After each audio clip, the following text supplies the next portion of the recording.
Did you miss your deadline to renew your Medicaid coverage? You can still send your completed annual review form to Healthy Connections Medicaid. You may be assigned to another health plan, but you can ask to come back to First Choice within 60 days of renewed Medicaid eligibility. It's your family. It's your choice. First Choice is the right choice. Renew and choose us. Visit selecthealthofsc.com/renew to learn more. It is Ryan here, and I have a question for you. What do you do when you win? Like, are you a fist pumper, a woo-hooer, a hand clapper, a high fiver? I kind of like the high five, but if you want to hone in on those winning moves, check out Chumba Casino. At ChumbaCasino.com, choose from hundreds of social casino-style games for your chance to redeem serious cash prizes. There are new game releases weekly, plus free daily bonuses. So don't wait. Start having the most fun ever at ChumbaCasino.com. No purchase necessary. VGW. Void where prohibited by law. See terms and conditions. 18+.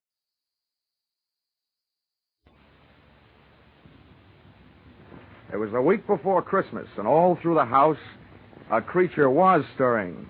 And boy, what a rat.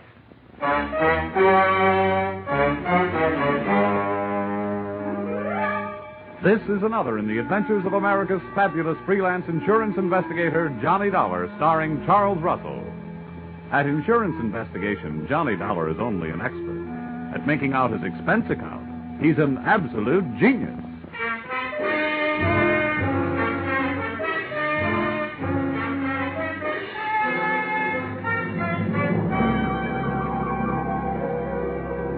Expense account submitted by Special Investigator Johnny Dollar to Home Office, Industrial Insurers Incorporated, Hartford, Connecticut. Attention, Mr. Eben Stevens, General Manager. The following is an accounting of my expenditures during investigation of small-time swindles of big-time department stores. Or how I played Santa Claus and almost got left holding the sack. Or going for a sleigh ride without benefit of snow can be tough sledding.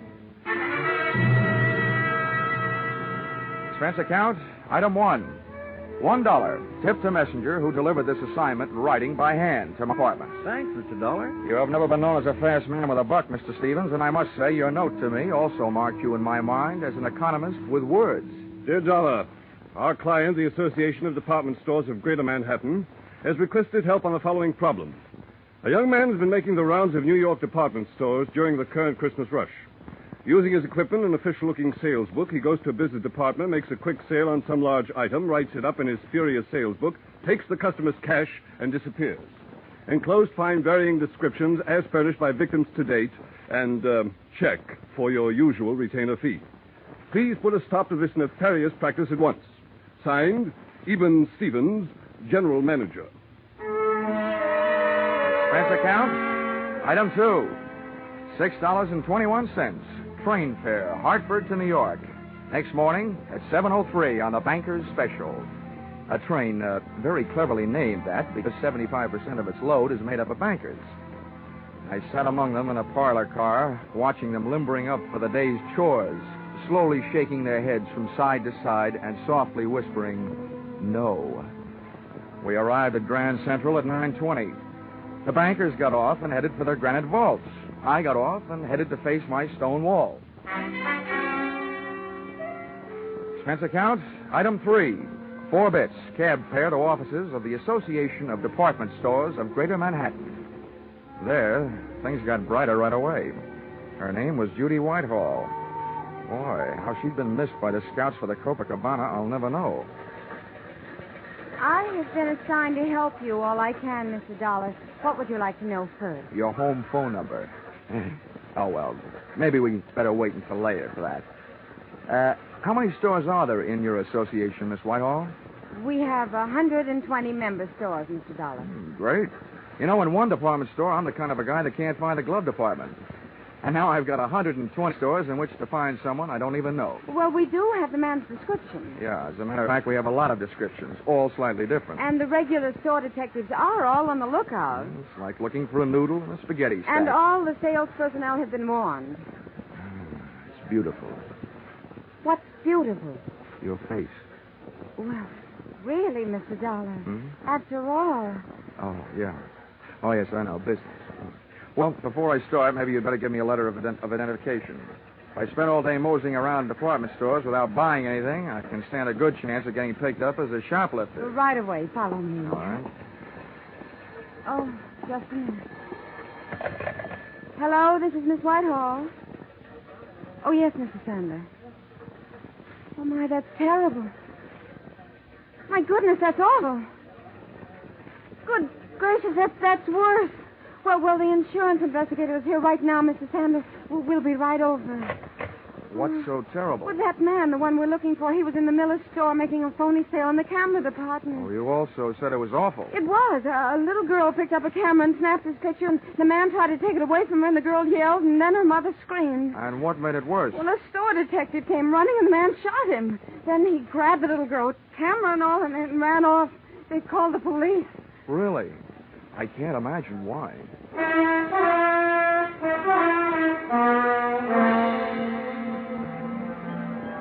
The mob scene in the Miller store would have made the Notre Dame backfield holler uncle. Christmas neckties were selling like hotcakes. Only compared to most of the ties, a hotcake would look better on you.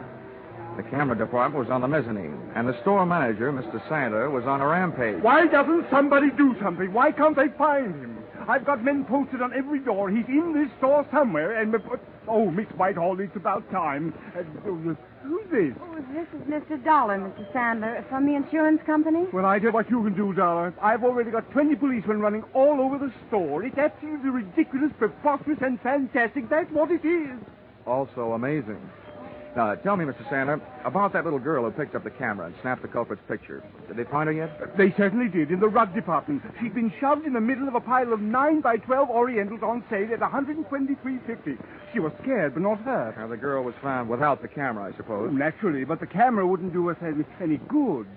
After all, I'm sure the camera didn't have any film in it. They never do when they're on display. Well, how about the store detective, the one who got shot? In the hospital, Miss Hall. They'll call me here as soon as they find out how badly he's been hurt. Well, look, getting back to that kid, was she able to give you a good description of the guy who grabbed her? She hasn't stopped crying long enough. Well, how about her mother? Neither is she. Well, where are they now? They're in my office. That's why I'm staying right here. Where is your office? On the 8th floor, right next to the credit office. Well, this may be the first time I ever got past the credit office. Come on, Judy.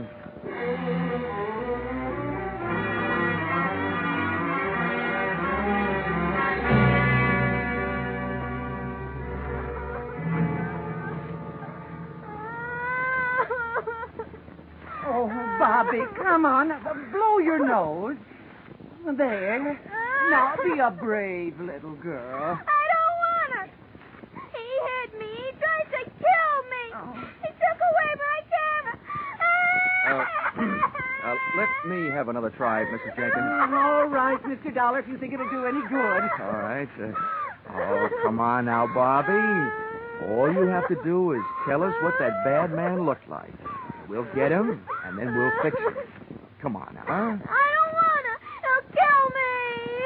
I'm beginning to think he's got a point. Okay, Bobby. Okay. Just a minute now. Oh, Judy. Here. Yes, Johnny? Looks like it's a child psychologist. I'm nothing. At this point, I feel like telling little Bobby to go out and play with some old razor blades. Got any suggestions? Well, it is almost Christmas. Yeah. And one thing little girls don't want to do at Christmas is get in wrong with Santa Claus. Ah, gotcha. Good gal. Where do we find Santa Claus? In the toy department on the 5th floor. Well, give me about 5 minutes to explain things to Santa, and then bring Bobby down. All right. Oh, Bobby. What? Do you know what happens to little girls who make Santa Claus mad at them? Yes. What happens? They don't get to look at television before they go to bed. I mean, at Christmas, what happens? They don't get any toys. All they get is old sweaters and underwear. Well, listen, Bobby. This guy Santa happens to be a good friend of mine. What do you think of that? Tell him I want an air rifle. You would. Okay. I'll even fix it so you can tell him yourself. How's that? Just fine. Ah, good girl. Hey, where'd you get that blood on your coat? You got a cut? No, sir. That's from that bad man. I bit him on the head. Okay, Judy. Here I go. Oh, and on the way down, maybe you better stop by the dog supply department and buy little Bobby a muzzle. If the kid doesn't like his looks, old St. Nick may get hicked.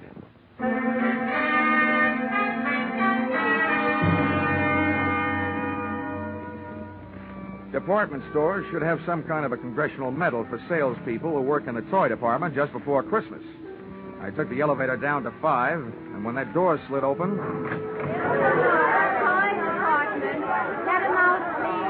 was like stepping into Dante's Inferno, junior grade. First, I got on the house phone and called Sandler, who was still in the camera department. He had word from the hospital. The store detective had died without regaining consciousness. I was no longer trying to catch a cheap swindler. I was now out to swap blood with a dirty murderer. A line of fidgety kids led me to Santa Claus, sitting benignly on his throne. I had a short talk with him, and a short wait for Judy and little Bobby.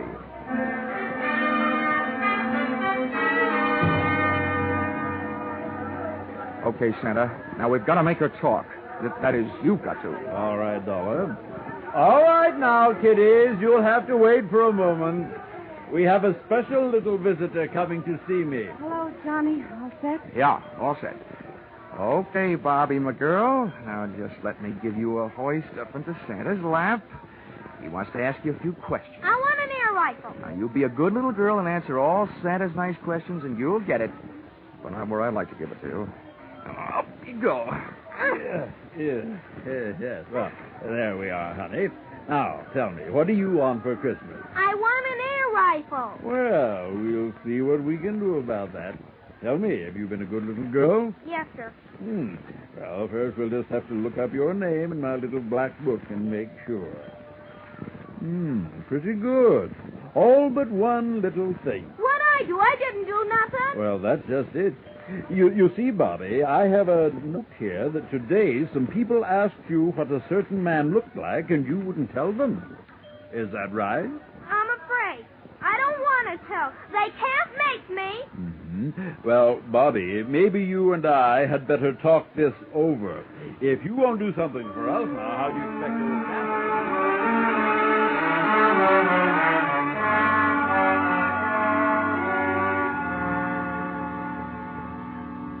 Little Bobby's description of the murderer wasn't the greatest by any means, but it was better than none at all, with which we had been furnished by the personnel in the camera department and the kid's mother. We took the girl to the advertising department, where an artist made a sketch. Armed with a drawing, we made a tour of the store exits, showing it to the police posted on every door, giving them a rough idea what to look for. A medium-build, pudgy man with black hair. And when they came across such a character, he was to be issued an invitation to show his hands. If he was sporting Bobby's teeth marks, then they'd really know. Well, this chore out of the way, Miss Whitehall and I sank our teeth in a pair of sandwiches in the tea room.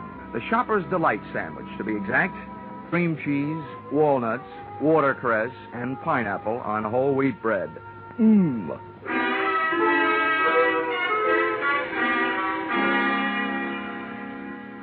We found the store manager, Sandler, back in his office. He, too, was eating, but he was on a diet of straight fingernails. Oh, terrible, terrible, terrible. That's what it is. Now, don't worry, Mr. Sandler. He'll be caught. As a swindler, he might have gone on for years. But as a murderer, it won't be long, believe me. Oh, what to do? Well, I've got several ideas. And the first is to get out of your office and start at the top of the store and work my way down. They're already doing that, and not a sign of him. Well, I once found a mouse in a hayloft, so be not disencouraged. And a pretty little mouse she was. Oh, dear. Oh, please, try to relax, Mr. Sandler. Everybody's doing their best. Yes, I'm sure they are. It's just that I... Oh. Hello? Yes, this is Mr. Sandler. Oh, no. Where? How long has he been there? Oh, I'll be right down. What's the matter now? About an hour and a half ago, our store Santa Claus stepped out into the employee restroom for a smoke. He was slugged from behind. When he came to, he was all tied up in a broom closet, and somebody has stolen his Santa Claus suit. They just found him. About an hour and a half ago. Judy, you know what that means? Oh, no. Oh, yes. 45 minutes ago, when little Bobby was giving Santa Claus the murderer's description, he was giving it to the murderer himself. Oh, good gracious. Instead of a kid's air rifle, it could have gotten us a revolver, size 38.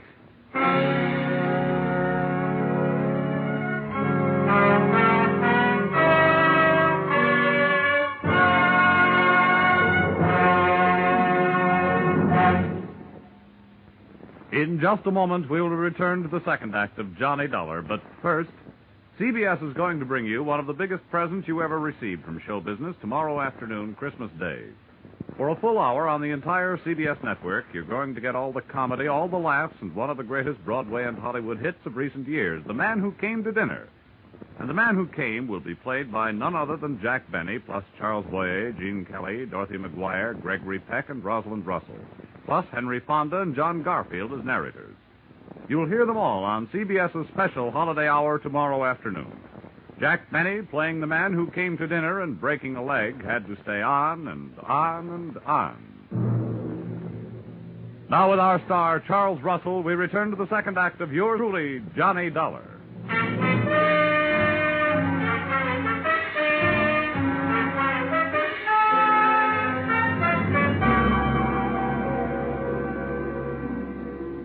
There's no place like a crowded department store for a fresh-made murderer to be on the loose, especially one that's playing Santa Claus for a lot of rosy-cheeked little nippers. I headed back to the toy department, but when I got there, the cupboard was bare. Our lethal St. Nick had decided to give up his red flannel and white whisker hiding place. We found the empty suit in a storeroom, tossed high on a stack of baby buggies. Oh, Johnny, this is terrible. That man's a murderer. What are you going to do? What am I going to do? Now, listen, Judy. By now, there must be 87 cops sifting through this store looking for that guy. They've got 2 cops on every door. Now, all I'm going to do is help them look. This is one of those everybody's problems. You're right. I guess I'm just getting excited. Well, that you have a right to do. Come on, let's get out of here. I've got an idea. All right, Johnny. I'll Oh, do it. Mr. Dollar, thank goodness I found you. Mrs. Sandler wants you right away down on 3.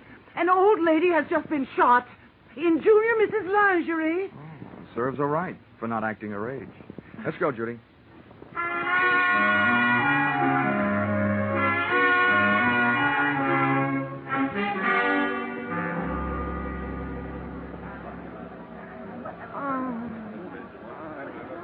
Right over here, Dollar. All right. Let him through, please. Let him...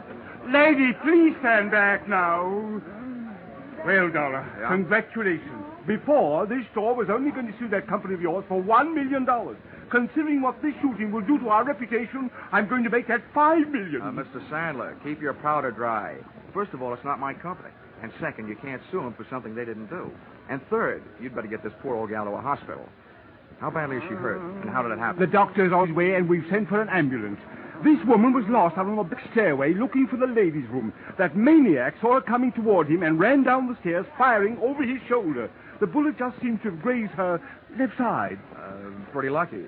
Where are the police? They're searching all over the store. Dollar, what are we going to do? This is terrible for business. Well, I suspect that any minute now, the cops will be telling you to do something that's going to be even worse for business. Close the store. Well, but close the store?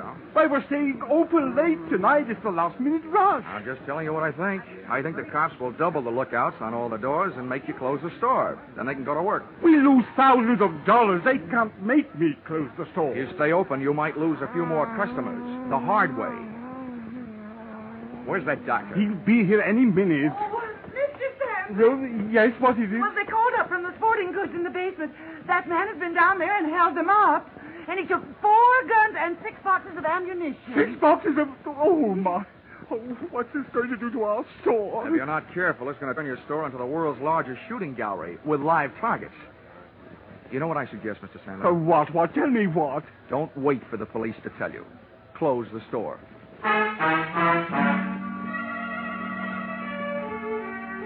Sandler didn't like it, and neither did the customers, as they filed out of the store past the scrutiny of the police officers, still clutching their unfinished Christmas shopping lists. The process was slow, and while the customers were leaving, the clerks finished up their business, put the white shrouds over their counters, and they too filed out into the early night. The boys in blue, watching the doors, came up with several men answering the general description of our friend with a loose trigger finger, but none of them had little Bobby's teeth marks on his hands. That made it a 50-50 chance that Mr. Killer was still in the building.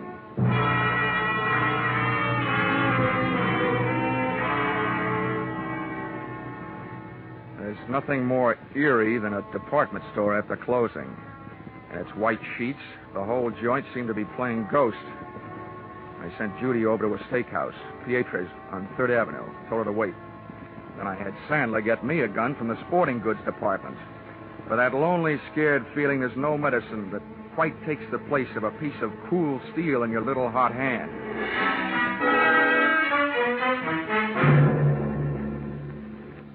The sergeant, in charge of the police detail, posted men outside all exits. The rest he took up to the roof with him.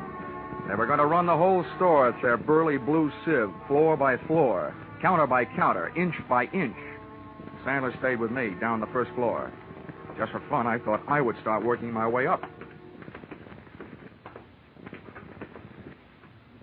Dollar, don't you think we should get out of here and leave this to the police? Well, I have several goosebumps that agree with you, Mr. Sandler, but I have a very dangerous habit of trying to earn my money. Oh, this is terrible. Now, look, every counter and post in this store is just the kind of hiding place a sniper would pray for. I get paid for this kind of work. You don't. Now, why don't you go out for a nice, safe walk? It's my duty to stay here. I'm sticking with you. Okay. But remember, two of us gave him twice as much to shoot at. No, it... I had to go and open my big mouth. Get down.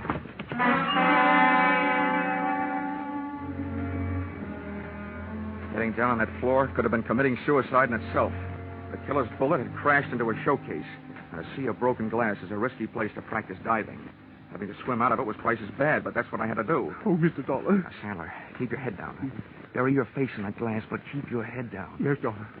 Tell me what to do, anything but get me out of here. I have a wife and 3 kids. Well, if you'll do what I tell you to do, your wife will go on having a husband, and your kids will still have a father. Yes, just tell me. I don't know exactly where that shot came from, but from the looks of this glass, it must have been from behind us. Now, I'm going to leave you and crawl over near those elevators. While I'm on my way, you rattle around in this glass. Let them hear where you are. Give me about 2 minutes, and then do something to draw his fire. What'll I do? Do anything but one thing. Don't stand up. I'll think of something. You'd better. But don't take any chances. No.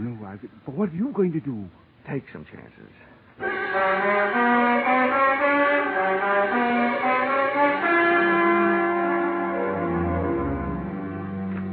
Once I was on my way, Sandler went to work with a vengeance.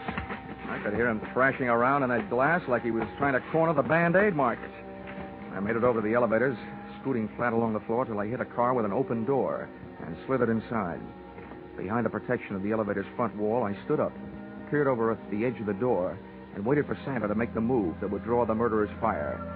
I must say Sandler was dead game, and the way he made it move, he also stood a good chance of coming plain dead. First, he stopped wiggling around on his bed of glass, and then he just stood straight up. The shot missed, but my eyesight didn't.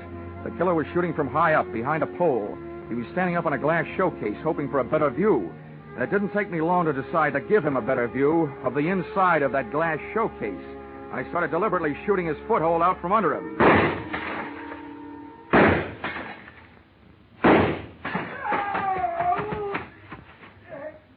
He was bleeding beautifully when I started to run, straight for the back of the store, firing as he ran.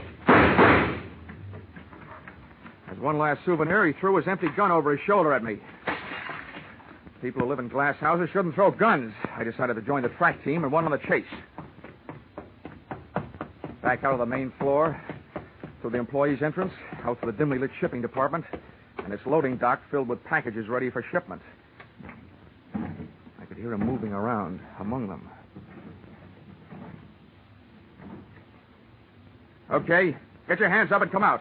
I'm giving you a chance, but it's not going to last long. Get moving. I don't need your chance.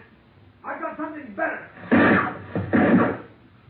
Okay, so you want to play. I think I'll give you a couple of Yuletide presents early, and I'm sure nobody will mind if I open your head before Christmas.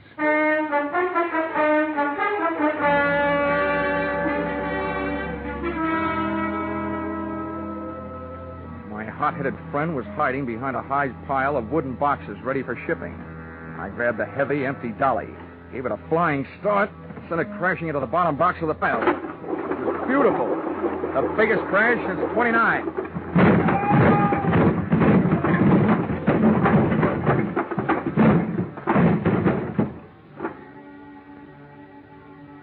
It was a tough fight, but, Mom, I don't think I won. At best, it was a draw. About the 15th time I belted him, he belted me right back. Then he got his hands on a hammer, laid it across the side of my head. I got the hammer, did the same for him, and made a hole in one. He fell squarely into a man-sized packing case lying at the foot of the packing bench. I was getting weak, dizzy. I had to hold him. One thing to do. Top a case lying right there. All ready. Nails part way in. Put it on right over him. Nail it on. Good, tight. Good, tight. Good, tight. Everything is turning black.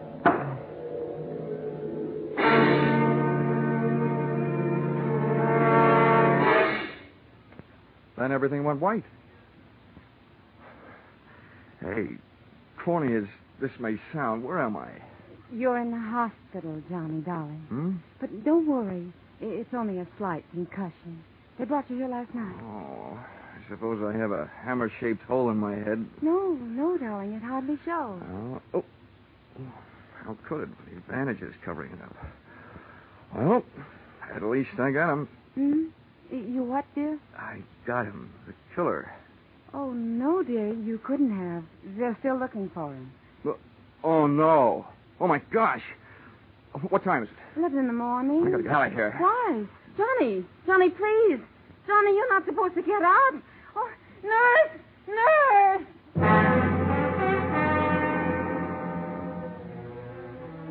If they let him get away after all my trouble, somebody was going to need a doctor. Judy and I hit the department store in 12 minutes flat. 1 minute later, I was in the shipping department talking to the head man. Now, Mr. Dollar, just calm down. Everything's going to be all right. Now, exactly what is it you want to know? That big packing case, the one that was lying right here in front of the bench last night. Where is it? Oh, the great big one? Yes, the great big one. The one about 8 feet long and 3 feet wide? Yes, the one about 8 feet long and 3 feet wide. Well, there was something very peculiar about that case. You're telling me. Where is it? Well, this morning we came to work. The boys saw it all packed up, so they put it on the truck for upper New York State. Oh, no. Oh, indeed they did. But what was peculiar about it, even though they found it all ready to go, later on they found all the merchandise that was supposed to go in it lying around loose. It had never really been packed. Well, then quick. The least you can do is tell me where it went. Well, now that I can do. That box was the boss's big annual charity shipment of goods. That particular box is on its way to some of the unfortunates who'll be spending this Christmas away from home. All right, so where is it? By now, it should be at the New York State Prison, up in Ossining.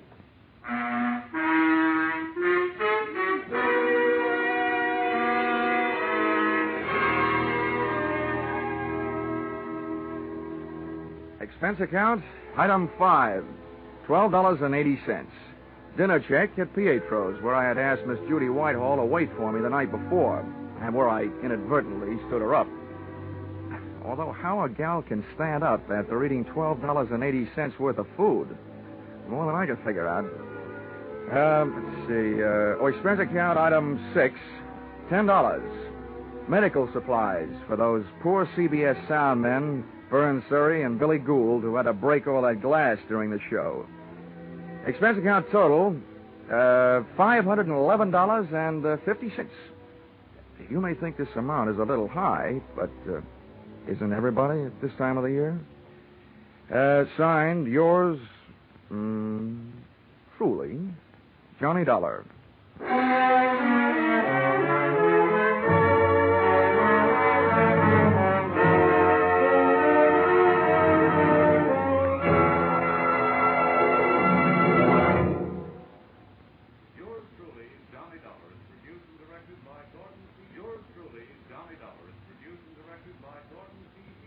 Stars Charles Russell.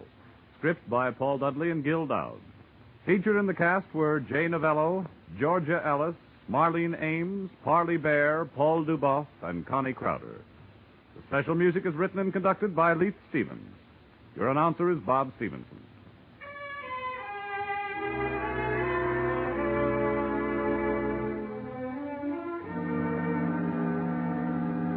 Be sure to be with us at the same time next week when another unusual expense account is handed in by Yours truly, Johnny Dollar.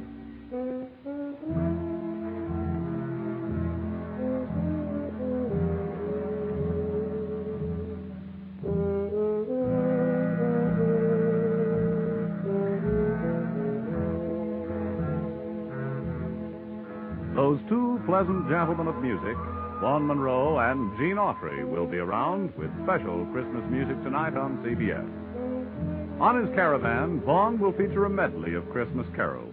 And you'll hear the maestro and his band featuring Vaughn's new song success, The Jolly Old Man in the Bright Red Suit. Gene Autry will bring you Christmas music and the Christmas Eve story, Western Style. Be sure to hear these two Saturday night CBS stars, Vaughn Monroe and Gene Autry, on most of these same CBS stations. Now stay tuned for Vaughn Monroe's Caravan, which follows on most of these same stations. This is CBS, where yours truly, Johnny Dollar, meets adventure every Saturday night. The Columbia Broadcasting System.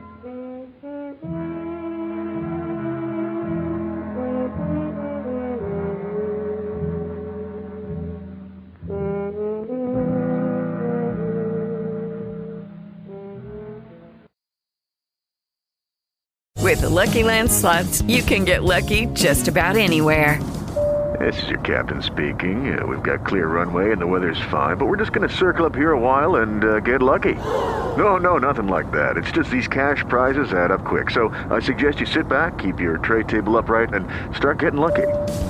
Play for free at LuckyLandSlots.com. Are you feeling lucky? No purchase necessary. Void where prohibited by law. 18+ terms and conditions apply. See website for details. If you or someone you know is having thoughts of suicide or experiencing a mental health or substance use crisis, 988 provides 24/7 compassionate support and connection to trained counselors. When you call, text, or chat 988, you'll be quickly connected to trained counselors who will listen to your concerns, provide support, and connect you to additional resources if needed. There is hope. The Lifeline works. You are not alone. For 24/7 support, just call, text, or chat 988.